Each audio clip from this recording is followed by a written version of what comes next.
Este vídeo aqui é uma apresentação feita para a disciplina de Conjuntura Econômica da especialização em Gestão Empresarial do Instituto Federal de Educação, campus Porto Alegre, sob a docência do professor doutor Cássio Moreira, e eu que estou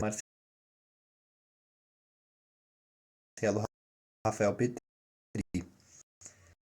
É um livro da área de História da Economia, um artigo, né, publicado na revista Crítica Histórica, pela Carla Guilherme Carlone, no ano de 2014.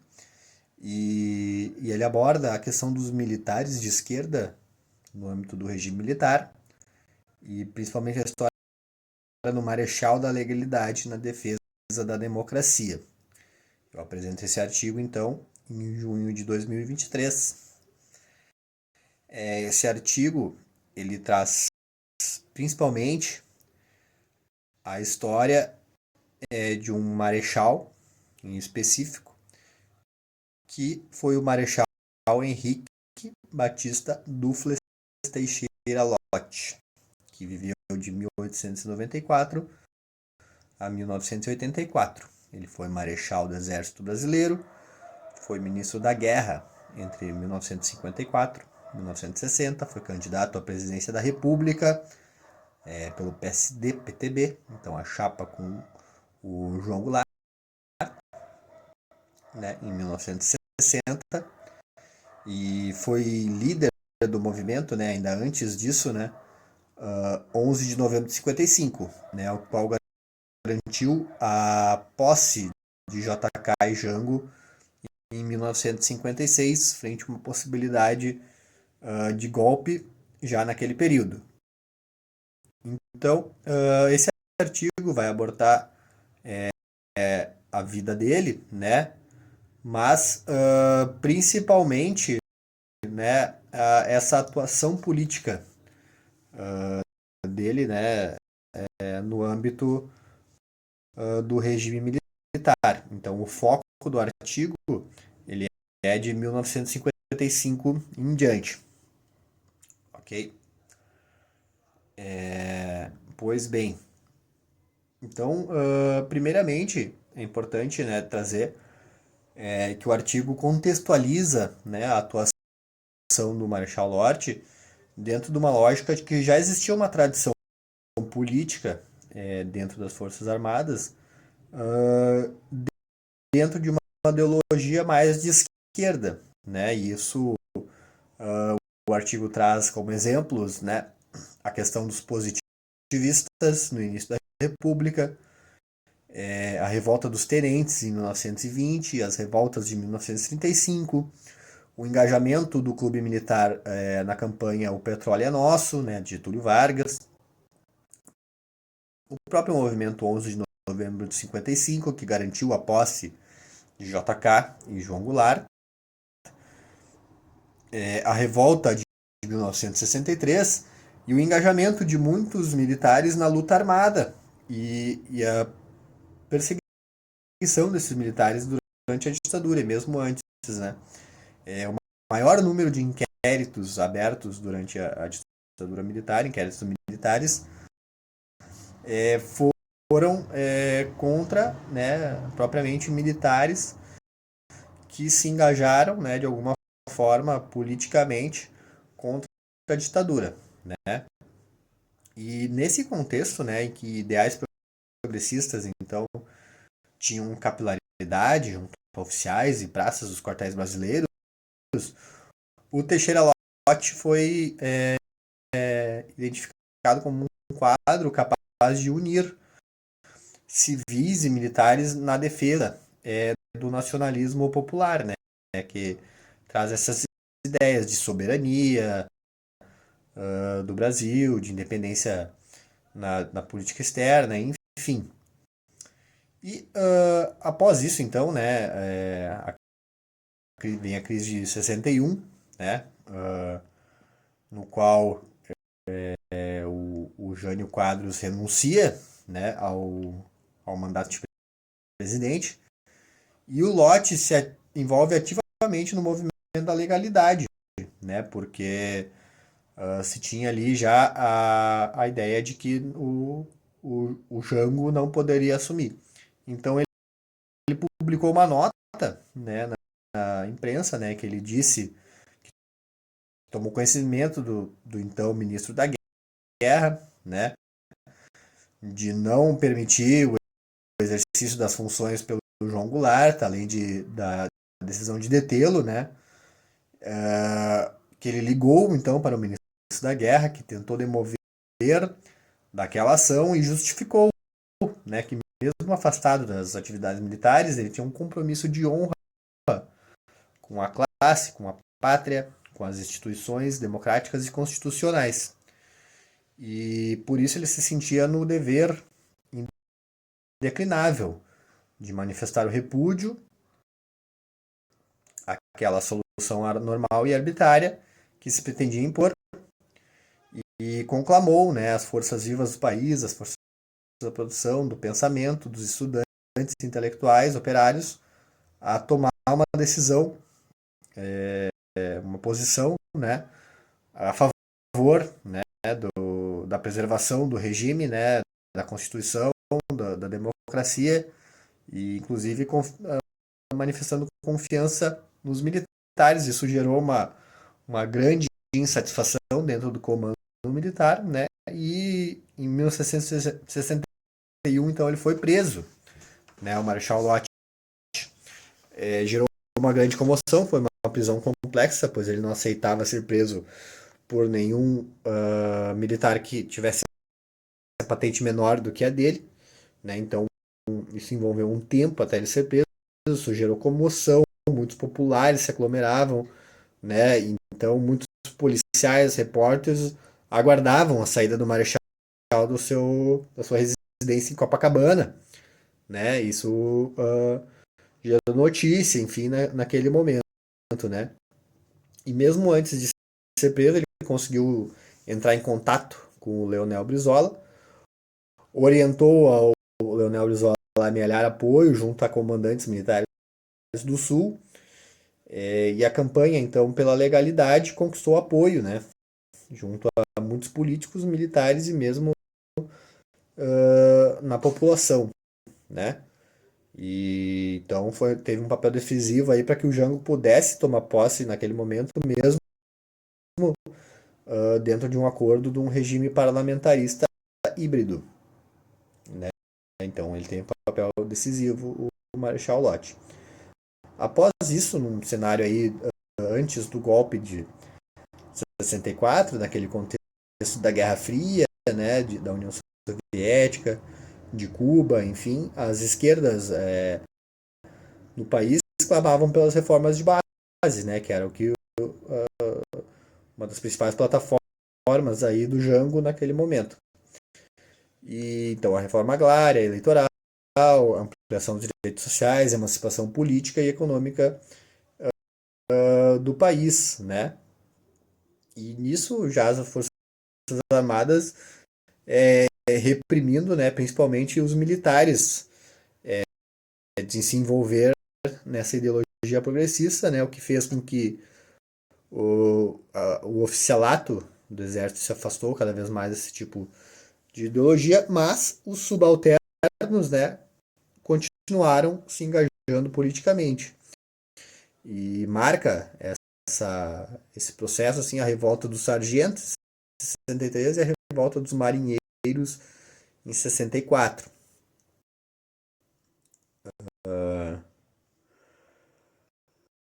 E nesse contexto, então, né, de, de ditadura e de muitos subalternos se envolvendo, o Marechal Lott ele continua se posicionando publicamente várias vezes, né, na imprensa contra o regime militar, manifestando a contrariedade, né, uh, falando sempre em favor da democracia e em resposta a muitas autoridades militares também na imprensa desqualificando ele, né. Em 55 ele é alvitado então como candidato de uma frente de centro-esquerda para governador da Guanabara, né, que então correspondia ao Distrito Federal do país, né, mas manobras legislativas tornaram inviável a sua candidatura, mas ele continuou com aquela reputação, né, de alguém que poderia unir tanto civis quanto militares em uma frente de centro-esquerda pela democracia, pela soberania do país, né? É... Vale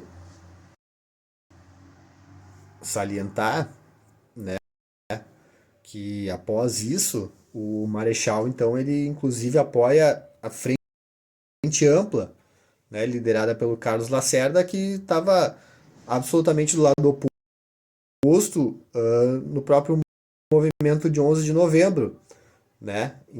Então eles eram adversários e se uniram na frente ampla, inclusive com o apoio do JK, do Jango, já no exílio, né? E isso numa festa aí de formatura da turma de 21, com vários figuras imponentes do exército naquela época, né? Inclusive numa entrevista ali se colocou que falar de lote naquele ambiente era uma pornografia, tanto, né, o descontentamento, né, dos militares com o posicionamento do lote. E 2 meses antes do 2005, em evento realizado em sua homenagem, ele reiterou o posicionamento, né, em favor da liberdade de opinião política, a liberdade de criação artística e literária, liberdade de cátedra, né, a manifestação das ideias, em favor dos preceitos da Constituição, os fundamentos da democracia. Né? Então, mesmo até ali, antes do AI-5, ele continuava tendo posições firmes contra, né, o regime militar e a favor da democracia. Ok? Então, ele realmente, né, teve um papel fundamental nesse período, né, em ser uma voz ativa contra a ditadura militar a favor da democracia. Mas, mesmo considerando que em 1970 o neto dele, que passou a atuar na luta armada, foi preso, né, e torturado por 4 anos. E a filha do Marechal, Edna Lodge, que inclusive foi deputada estadual, mesmo denunciando assim, com uma certa discrição as torturas que aconteciam, e pois ela denunciava apenas entre os militares, ela acabou assassinada em 71, né? Não se tem prova de que foi um assassinato encomendado, né? Mas se desconfia que sim, né? Que efetivamente foi assassinada em virtude da sua atuação, né? E mesmo com tudo isso, o Marechal não se posicionou mais, né? Em virtude da, do regime militar, ele acabou não se posicionando mais. Agora, é importante notar que o neto dele permaneceu vivo, né? Então, bom, é absurdo se formular a hipótese de que o neto dele tenha permanecido vivo em virtude do seu silêncio. Acredito que não, acredito que é uma hipótese razoável, né? Pensar, né? Ter uma dúvida de que o neto, né, o Solote, tenha permanecido vivo justamente em virtude do silêncio do Marechal contra a ditadura, né, nesse período. Não é viável, né, duvidar de uma questão dessas, né, frente a todos os horrores que aconteceram, né? E, por fim, então, aos 89 anos, o Marechal ele veio a óbito, né, em maio de 84. Houveram importantes posicionamentos políticos durante o funeral do Leonel Brizola e outros políticos do PDT, e repercutiu naquele momento o fato de que o Exército negou o pedido de honras militares realizado pela família do Marechal, né, mesmo que outros oficiais de mesma patente tenham recebido honras militares, né, e o Exército negou. E aquilo gerou algum debate, gerou a liberação de uma nota por parte do Comando do Exército, né, uma nota oficial. Enfim, ele recebeu homenagens, né, na Câmara, mas mesmo assim teve uma repercussão pequena a morte dele na imprensa naquele momento. Então, o que o artigo traz como considerações finais é que, primeiro, a trajetória dele se confunde com a história do Exército Brasileiro e da ditadura militar e denota fissuras no corpo hierárquico da força, né? Porque surgiu uma ideologia que não era desejada pelos comandantes, né? E inclusive isso motivou para o desfecho do golpe, né? Porque um dos objetivos do golpe militar era inclusive abafar as vozes de esquerda dentro das próprias Forças Armadas. E a história dele sintetiza então essa é a questão da aliança entre a esquerda civil, né, e o nacionalismo militar, bem como denota, né, que essa aliança foi fragorosamente derrotada pela ditadura militar, mesmo que por métodos aí sem escrúpulos, né, esse projeto político ele sofreu essa derrota, né, e não voltou a ter nenhuma manifestação após a atuação dele, né. Então aqui um pouco da bibliografia utilizada pelo artigo. Eu agradeço desde já a atenção de todos, permaneço à disposição para quem quiser conversar sobre esse tema e outros. Tá bom? Um abraço, muito obrigado.